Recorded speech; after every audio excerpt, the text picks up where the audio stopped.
dagang geus eueuh modal teu tanaga lah sakena maningan ngaji rata-rata nu geus teu boga pagawean nanyakeun ngaji bagus teh geus sakitu ge geus hebat sakitu ge aya nu ngomong pan haju ngaji deui bae macem-macem asara kakara kamari cenah urang geus ngaji deui rupa-rupa na ieu mah nu kumaha ge geus sabodo masing-masing nu penting urang ngamimitian ngemplongkeun hate sabada urang puasa kemudian tarawih macem-macem di jero bulan puasa dongeng aya nu tamat Quran 10 kali sabulan aya nu 7 aya nu 5 aya nu 3 geus hebat kabeh aya nu alhamdulillah cenah kula mangan sakali bagus aya nu ngan dibulak-balik bae da Quran dibacaan teu tamat teu malah neundeuna ge kuari di mana boa aya deres ge masih neuleuh Quran keneh ngabulak-balik Quran teu pati nonton TV tapi beritanya nyaho bae berarti nonton atuh kitu mah kabeneran dina poe Minggu ieu urang bertepatan jeung hari kemerdekaan non gitu ngaranna demokrasi 45 Agustus jadi poe ieu urang rayakeun sesuai jeung kacinta urang karesep urang jeung kitu kaburuna urang aya nu di istana poe ieu teh aya nu di lapangan bae aya nu di kecamatan aya nu di desa sarua mengenang kemerdekaan Republik Indonesia hasil berjuang para pejuang baheula anu dibunuh nu ditembak karena murtil memperjuangkeun bangsa jeung nagara. Itulah pejuang-pejuang nu gugur di medan laga luar biasa nyana demi anak incuna supaya merdeka dikenang ku urang diproklamirkeun pada tahun 17 Agustus 45 sangsaka merah putih naik ka luhur ku ari ge sarua urang mah ngarayakeunana melalui doa urang ngadoa mudah-mudahan kolot urang sesepuh urang nu memperjuangkeun bangsa jeung nagara nu gugur harita di hampura sakabeh itu kene urang ngadoa mudah-mudahan nagara urang anu geus merdeka nuku urang geus dieusian kemerdekaanna salila setengah abad leuwih mudah-mudahan saralamet kabehan nu ngeusina jalaluju nu ngeusina araradil nu ngeusina bener-bener jang kepentingan masyarakat kepentingan rakyat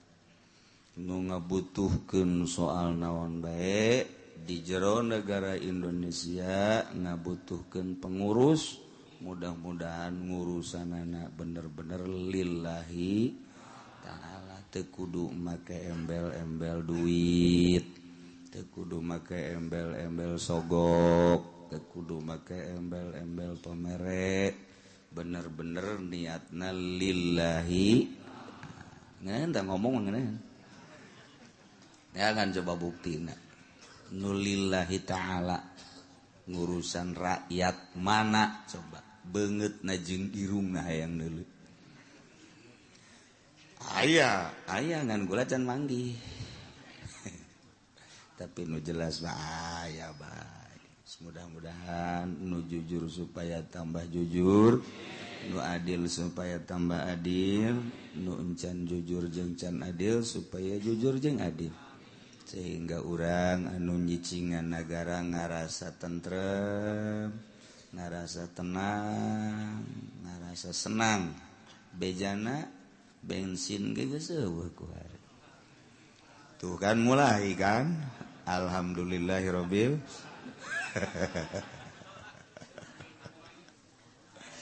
asal ganti baik kepala negara beres baik baju beda baik eta kekarak hiji kedua menjadi perubahan nilai duit nilai uang mereka tilu sistem perekonomian tapi per detik ieu urang can boga calon presiden muasi kereh di urusan jang mimpin urang pangodokan orang ketos ya, orang lembur can aya nu muncul wallahu alam kaditu na kumaha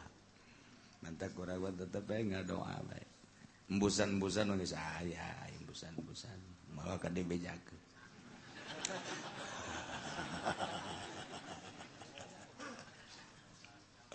Allah ka dibejakeun lantaran aya kekhawatiran lain lalagaan ieu mah meureun sepanjang Indonesia mencalon-calonkeun presiden kakarak ieu nu alot kakarak ayeuna ka tembong kabeneran jeung kabohonganana kanyahoan ku urang kanakalanana jeung kitu kanyahoan segala rupana nah ieu sakedeung deui bakal urang boga presiden anyar saha cenah kieu dirahasiakeun keneh tenang we lananan urang mah pokona mah nu tatadina dagang atuh dagang deui nu tatadina tani atuh tani deui tatadina maling atuh maling deui biasa bae babalik ka pagawean urang masing-masing dek saha bae nu jadi presiden enteng na ngomong mah kitu tapi ku urang bakal karasa sebab di negara mah kumaha presidenna kumaha nu nyekel negara sebab eta nu nyekel kendali supirna zaman Soeharto kitulah karasa ku urang begitu ganti zaman Gus Dur karasa cep bae tararis zaman Megawati panas deui ieu nya hoti is jauh panas kaharep wallahu a'lam tah ieu urang menghadapi berbagai-bagai di negara urang dedengean anu pohara urang mah di urang nya puasa tarawih dahar tambah biasa 2 kali lantaran puasa jadi 4 kali persiapan jang isukna nya buka nya tas tarawih haju penting setik dahar deui sahur deui dahar deui 4 kali mentak memeh puasa ditimbang awak aya 60 kilo barang mantas puasa 95 kilo sama majeuna diakur jeung Mike Tyson ge diadukeun lintuh jadi kuduna mah hasil puasa teh nguruan tadina 60 jadi 40 eta puasa bener tadina 70 minimal jadi 60 tak eta puasa beneran tapi aya di Pasir Gadung aya keur memeh puasa 75 barang tas puasa kuari 35 ngan di rumah sakit kuari diimpus keneh geus urang mah bersyukur mudah-mudahan puasa urang ditarima tarawih urang ditarima seluruh peribadahan urang ka sedekah-sedekahna ditarima ku Gusti Allah Subhanahu wa taala. Bu dedeh di negara batur mah geus Mesir, geus Mesyiria, tambah di Palestina. Beri berita-berita anu datang ka urang mah ditayangkeunana hanya sepihak lantaran nu boga sumber beritana Yahudi berita-berita anu arah asli datang ka urang berita Mesir teu asli berita Syria teu asli berita Palestina teu asli hese ayangna ngan berita nu asli kumaha nu sabenerna kajadian di Palestina asli urang teu nyaho lantaran sumber beritana urang teu sepihak Yahudi nuboga gitu satelit gara-gara diurang dijual satelit mantak teu nyaho berita nu asli berita Mesir kos kitu teu puguh kumaha juntrunganana Syria teu nyaho juntrunganana kitu keneh Palestina teu nyaho juntrunganana lantaran di Indonesia eueuh nu ditunggu berita keaslianana di dieulah karasa eueuhna Gus Dur baheula masalah kejadian baik kurang di Arab-Arab iraha ya Gus Dur muncul asalnya ngomong bae cair nyaho aslina eueuh nyana urang bener-bener kehilangan saha nu ditunggu berita keaslianana kuari saha nu ditungguan kuari berita asli urang nungguan NU milai NU na nungguan Muhammadiyah takabur nungguan ti parpol kos karitu boro-boro nyana nyaritakeun keaslian berita luar negeri ngatur posisinya nage aing di mana riweuh disahayu kuari ilmuwan mana nu kurang didengekeun ceritana nu asli nu urang percaya di organisasi mana ti ilmuwan mana urang ngadengekeun di Indonesia mantak atuh geus bae pa bisa-bisa berita teh kuari panyaho-nyaho panteu nyaho jadi ti urang jeung urang we ngobrol teh media geus disundatan berita teh 20% dia buah ayah buah benerna 80% kabur klipisi atuh kitu keneh jelema nu ngarobrolna teu bisa dipercaya haji urang ieu kasaha coba bersandar jang berita hese ieu berita teh kumaha nu sapuguna geus kuari mah neuleuh di televisi bae kabeh kejadian Mesir kejadian Syria kejadian Palestina sedengkeun eta berita teh nu bogana Yahudi eta geus urang mah dibobodo